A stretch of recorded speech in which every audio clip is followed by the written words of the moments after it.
myself Deepshika Kidare and today we are going to discuss Newton's ring experiment. Okay? तो हम Newton's ring experiment यहाँ देख रहे हैं। सबसे पहले हम देखेंगे experimental setup of Newton's ring कि यदि हमको न्यूटन्स रिंग बनाना है तो किस तरीके का उसका अरेंजमेंट होगा। तो यहाँ पे हम देख रहे हैं सबसे पहले ये हमारी एक प्लेन ग्लास प्लेट है। इस प्लेन ग्लास प्लेट के ऊपर हम यहाँ पे एक प्लानो कॉन्वेक्स लेंस रखते हैं। ठीक है, ये जो प्लानो कॉन्वेक्स लेंस है उसका जो ये कॉन्वेक्स वाला सरफेस है इस ग्लास प्लेट के ऊपर हम क्या करते हैं, उसको रखते हैं। यहाँ पे यदि हम देखें कि हमारा एक लाइट सोर्स है, यहाँ से हम मोनोक्रोमेटिक लाइट को क्या कराएंगे, यहाँ पे 45 डिग्री पे एक यहाँ पे जी ग्लास प्लेट है। ठीक है, 45 डिग्री पे जो ग्लास प्लेट है, सोडियम लैंप है, यहाँ से सोडियम से जो भी लाइट आया यहाँ पे आएगा तो वो 45 डिग्री पे क्या होगा, इस ग्लास प्लेट पे फॉल होगा। देन उसके बाद नॉर्मली कहाँ पे ये जो प्लेनो कॉन्वेक्स लेंस है इसके ऊपर इंसिडेंट होगा। यहाँ पे हम ये देखेंगे एक यहाँ पे ट्रेवलिंग माइक्रोस्कोप लगा है। इस माइक्रोस्कोप से जो भी यहाँ पे पैटर्न बनेगा हम उसको यहाँ पे देख सकते हैं। सबसे पहली बात है कि यदि हम न्यूटन्स रिंग पढ़ रहे हैं तो न्यूटन्स रिंग होता क्या है। ठीक है, तो फॉर्मेशन ऑफ न्यूटन्स रिंग हम देखेंगे। तो जैसे मैंने बताया कि एक ग्लास प्लेट है उसके ऊपर क्या रखा गया है, हमारा प्लेनो कॉन्वेक्स लेंस रखा हुआ है। ठीक है, तो ये जो पॉइंट है ये पॉइंट ऑफ कॉन्टेक्ट है। पॉइंट ऑफ कॉन्टेक्ट है, हम इसको डिनोट करते हैं टी से। ये दोनों का जो पॉइंट ऑफ कांटेक्ट है वो टी। ठीक है, यदि हम देखें कि इस पॉइंट ऑफ कांटेक्ट के दोनों साइड यदि हम जा रहे हैं तो यहाँ पे एक एयर फिल्म है वो फॉर्म हो रही है। ठीक है, एयर फिल्म किसके बीच में फॉर्म हो रही है, ये हमारा अपर सरफेस है ग्लास प्लेट का, और ये जो है लोअर सरफेस है किसका, लेंस का। इसके बीच में जो है हमारे यहाँ पे एयर फिल्म बनी है। और यदि इस एयर फिल्म पे नॉर्मली लाइट इंसिडेंट होता है, कौन सा लाइट इंसिडेंट होगा, मोनोक्रोमेटिक लाइट। ठीक है, तो जो भी मोनोक्रोमेटिक लाइट इस यहाँ पे एयर फिल्म पे क्या होता है, इंसिडेंट होता है। तो ये जो है एयर फिल्म का कौन सा सरफेस है, लोअर सरफेस है, ये एयर फिल्म का अपर सरफेस है। इन दोनों सरफेस से लाइट रिफ्लेक्ट होती है। आफ्टर रिफ्लेक्शन क्या होता है, दोनों लाइट सुपर इम्पोज करती है। ठीक है, सुपर इम्पोजिशन से होने से वहां पे इंटरफेरेंस होता है, और इंटरफेरेंस के कारण हमको यहाँ पे alternate bright and dark fringes दिखती है, जिसको हम कहते हैं न्यूटन्स रिंग। ओके, तो ये था हमारा न्यूटन्स रिंग का एक्सपेरिमेंटल सेटअप। देन उसके बाद यहाँ पे हमको न्यूटन्स रिंग में एक्चुअली हमको निकालना क्या है, न्यूटन्स रिंग एक्सपेरिमेंट से हम निकालेंगे डायमीटर। जो भी रिंग का डायमीटर है हम उसको फाइंड करेंगे, और यदि हमारे पास डायमीटर है तो हम वहां से कोई भी हमारी वेवलेंथ, कोई भी हमारी लाइट है तो हम उसकी वेवलेंथ को फाइंड कर सकते हैं।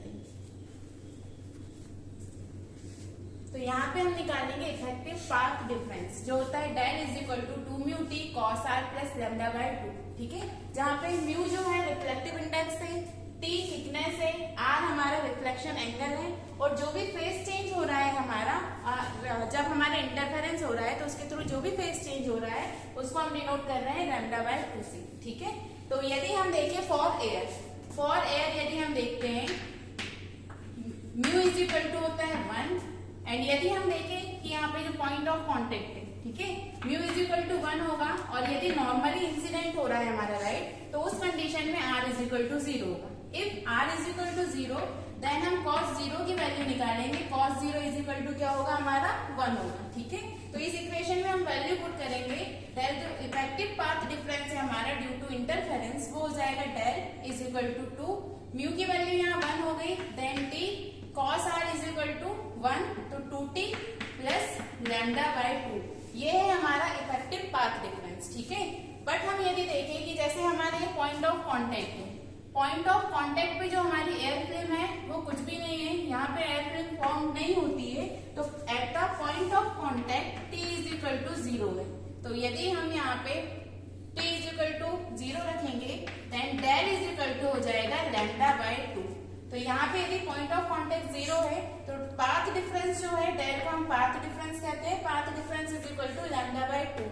तो यहाँ पे जो है हमको मिनिमम जो भी लाइट मिलेगा वो क्या मिलेगा, यहाँ पे हमको मिनिमम लाइट मिलेगा, और मिनिमम लाइट मिलने के कारण यहाँ पे जो फ्रिंज बनेगी वो डार्क फ्रिंज बनेगी, और स्पेशली ये जो केस होता है वो सेंट्रल फ्रिंज के लिए होता है। ठीक है, न्यूटन्स रिंग की यदि हम बात करें तो जो हमारी सेंट्रल फ्रिंज होती है वो डार्क होती है, बट क्या होता है कई बार जो हमारी ग्लास प्लेट होती है और जो लेंस होता है उसके बीच में कुछ डस्ट पार्टिकल्स आ जाते हैं, जिसके कारण कभी कभी हमको ब्राइट फ्रिंज भी वहां देखने को मिलती है। तो ये जो हमारा इफेक्टिव पाथ डिफरेंस है इसको हम इक्वेशन नंबर 1 कहते हैं। अब इसके पहले हम देख चुके हैं कि हमारा जो ब्राइट फ्रिंज के लिए पाथ डिफरेंस होता है, हम सॉल्व कर रहे हैं फॉर ब्राइट फ्रिंज, ठीक है, ब्राइट फ्रिंज। देन हम लिखेंगे ब्राइट फ्रिंज के लिए for bright fringe. Bright fringe के लिए जो पाथ डिफरेंस होता है डेल इज इक्वल टू होता है n इंटू लैम्डा, ठीक है, हम इसको पहले पढ़ चुके हैं। तो ये जो डेल की वैल्यू n लैम्डा है हम इक्वेशन नंबर 1 में पुट करेंगे, ठीक है। तो डेल इज इक्वल टू हमने क्या रखा है n लैम्डा, देन हो जाएगा 2t plus lambda by 2 is equal to n lambda. हमको 2t की वैल्यू यहाँ से चाहिए, तो 2 into T is equal to n lambda minus ये जो लैम्डा बाई 2 है इसको हम ट्रांसफर कर देंगे, देन हो जाएगा यहाँ पे माइनस लैम्डा बाई 2, या 2t इज इक्वल टू, यदि इस पूरे इक्वेशन में से लैम्डा बाई 2 को हम कॉमन निकाले, देन हमारे पास बचेगा यहाँ से 2n माइनस 1 लैम्डा, ठीक है। तो ये हमने किसकी वैल्यू निकाली, 2t। इसको हम देते हैं इक्वेशन नंबर 2, ठीक है। तो ये हमने 2t निकाला है फॉर ब्राइट फ्रिंज के लिए, अब हम डार्क फ्रिंज के लिए निकालेंगे, ठीक है। Then for dark fringe, dark fringe के लिए हमको पता है जो पाथ डिफरेंस होता है वो होता है 2n प्लस 1 लैम्डा बाय 2, ठीक है। उसको हमने पहले जो हमारा इक्वेशन नंबर 1 था del is equal to 2t plus lambda by 2, इस इक्वेशन से हम क्या करेंगे, उसको कंपेयर करेंगे, ठीक है। इस डेल की जगह हम क्या रखेंगे, ये वैल्यू रखेंगे, देन हो जाएगा 2t plus lambda by 2 is equal to 2n plus 1 lambda by 2, ठीक है।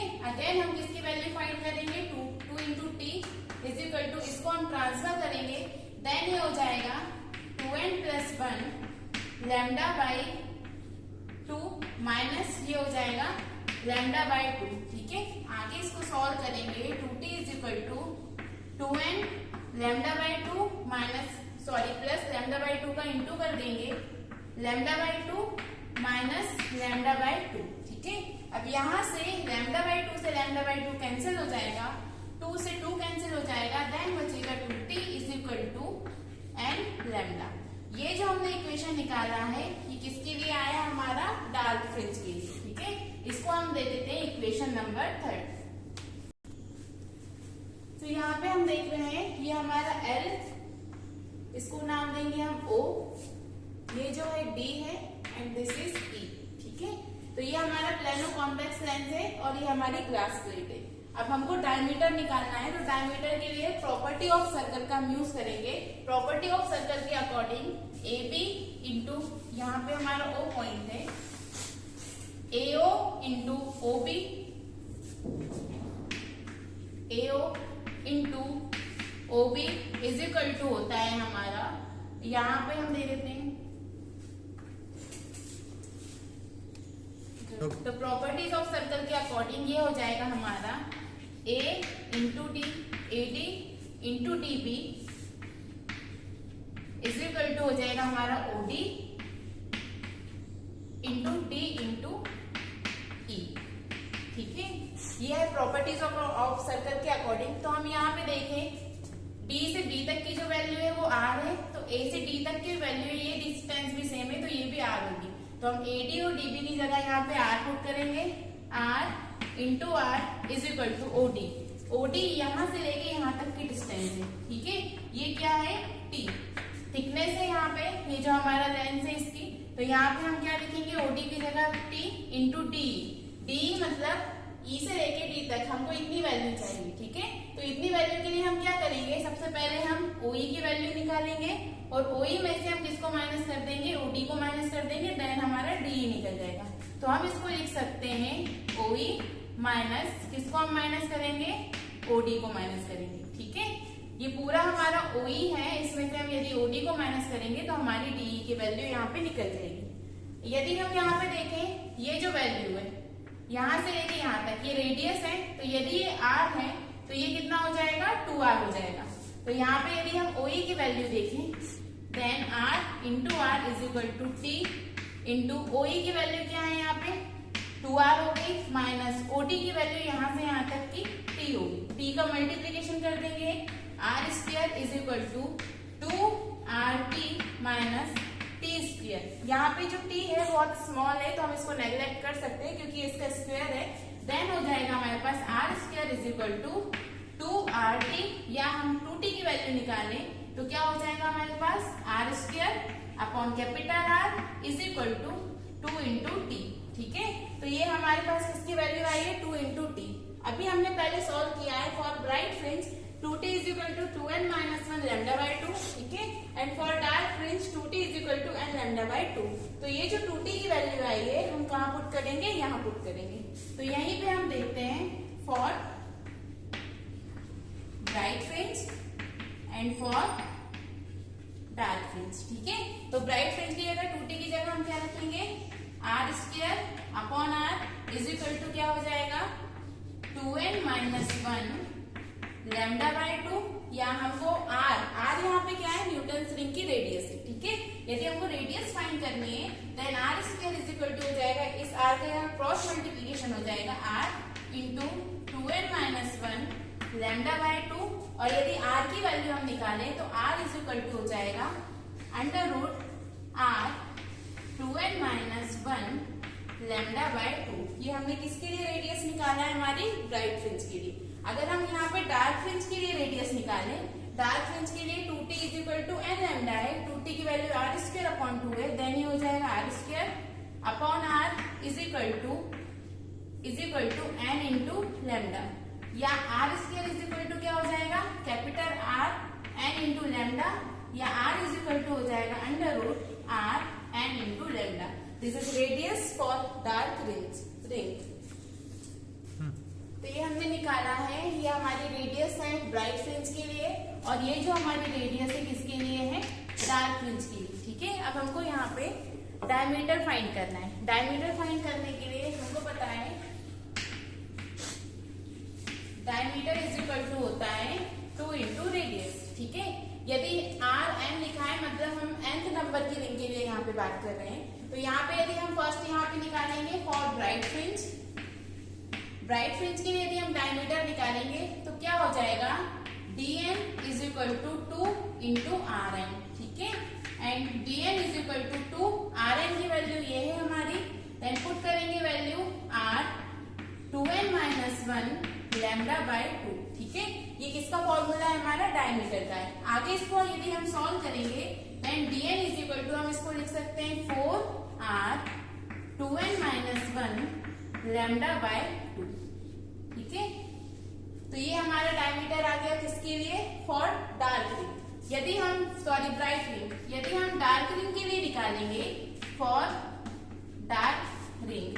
ठीक है, तो डार्क रिंग के लिए यदि हम डायमीटर निकालेंगे तो रेडियस मैंने यहाँ पे लिखी हुई है डार्क रिंग की। ठीक है, देन हो जाएगा हमारा dn is equal to dark ring के लिए रेडियस कितनी है 2 into R and into lambda. ठीक है, या dn इज इक्वल टू यहाँ पे आ जाएगा, हम अगेन इसको 2 को यदि हम अंडर रूट के अंदर लेके जाएंगे देन 4 हो जाएगा 4r एंड लैम्डा।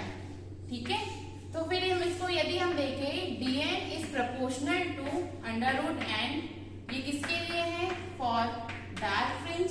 और यदि हम यहाँ पे देखें कि जो हमारा dn है ब्राइट फ्रिंज के लिए, dn is proportional to under root 2n minus 1 lambda by 2।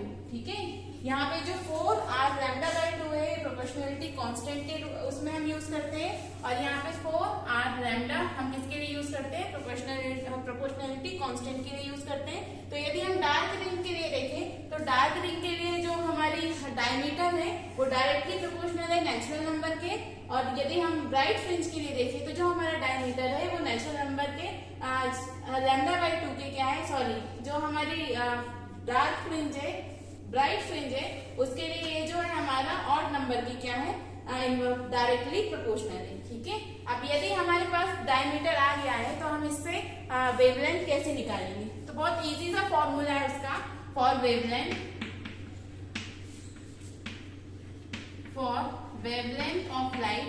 सबसे पहले हमारे पास हम देखते हैं कि nth रिंग है हमारी, nth रिंग के लिए जो डायमीटर है हमारा, फॉर हम डार्क रिंग की बात कर रहे हैं, dn is equal to under root 4r n into lambda. ठीक है, ये हमारी nth रिंग है। यदि हमको n प्लस p रिंग के लिए निकालना है, बहुत सारे रिंग्स होगी हमारी वहां, तो हम क्या निकालेंगे d n plus p। n की जगह हम क्या रखेंगे, जैसे n प्लस 1 2 ऐसा होता है, तो d n प्लस p के लिए निकालेंगे। d n plus p is equal to हो जाएगा अंडर रूट 4r, n की जगह हम पुट करेंगे n plus p into lambda, ठीक है। देन यदि हमको इसका डायमीटर वेवलेंथ निकालनी है, हम दोनों का स्क्वायर कर देंगे, dn प्लस p का स्क्वायर इज इक्वल टू हो जाएगा 4r n plus p into lambda, और यहाँ पे यदि हम करेंगे d n का स्क्वायर इज इक्वल टू हमारा हो जाएगा 4r n into lambda.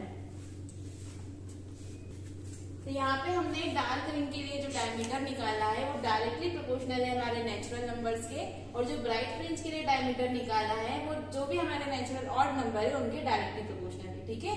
Then हमने क्या किया, nth रिंग के लिए डायमीटर निकाला है, और हमने एक और रिंग ली है n प्लस p, ठीक है। n प्लस p के लिए हमने ये डायमीटर निकाला है, दोनों का हमने यहाँ पे स्क्वायर किया है। इससे हम ये जो हमारा लैम्डा है, ये वेवलेंथ है, हम इसको फाइंड करेंगे, ओके, ठीक है। देन ये हम इक्वेशन फर्स्ट और सेकंड है उसको सब्सट्रैक्ट करेंगे, and dn plus p square minus dn square is equal to 4r n plus p into lambda minus इसकी वैल्यू है 4r n into lambda. Then dn plus p square minus dn is equal to 4r n lambda minus 4r p into lambda minus 4r n lambda. 4r lambda से ये दोनों cancel हो जाएंगे, then हमारे पास बचेगा dn plus p square minus dn square is equal to 4r p into lambda.